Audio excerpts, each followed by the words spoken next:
Phurup ama saktaknaba hotnabada furup tugi puwari amadi naat yamna mathau tai haina Department of Law Manipur University ge Head and Associate Professor Dr Y Premananda na phongdokkhre ngasi National Research Center NRC ge Naurem Sanajawba Public Library Hall da NRC na sinduna pangthokiba Eikhoi taret lak suba session of the site event and UNHRC at Geneva Mifom da saruk yaruba DM University ge Department of Political Science ke Associate Professor Dr. Arambam Noni, International Peace and Social Advancement ki Working President, Khoraizam Athauba, Human Right and Environmental Activist Haikruzam Zodabo, Taramna Okpagi Thaurup ama pangtokkhre. Thauram aduga mari leinana Dr. Y Premananda na makha taraduna handak pangthokiba Eikhoi taret suba UNHRC makhoi ahumna laururiba thaudang asi yamna chawi lamdam masigi miyoisingna India gi law sing tamba amadi nainaba khak natana international law sing dasu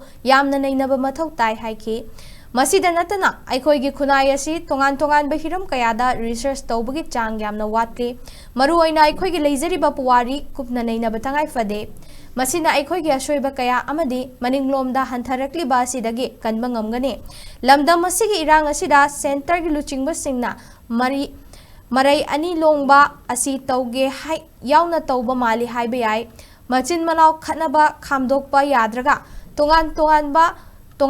na thambagi mog amasu lakadaba mali maram asina Eikhoi global public opinion platform ama semba tangai fade one-sided oiba wari taraga judgment tauba yade Eikhoi na Eikhoi gi lamdam asigi oiriba fibam asi munna khangbata natana malem sinthungna khanghanna bo hotnagadabani haiki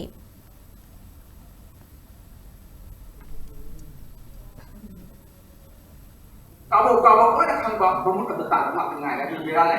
ka tu ki culture su ta ko mari subject expansion ikan ko sari adu aku su subject siapa ko sun to ndo hay para kan kanan hay tu ni amo e bla aku ki yang phaptai se domain subject expansion tu ta ni ci bera ni ko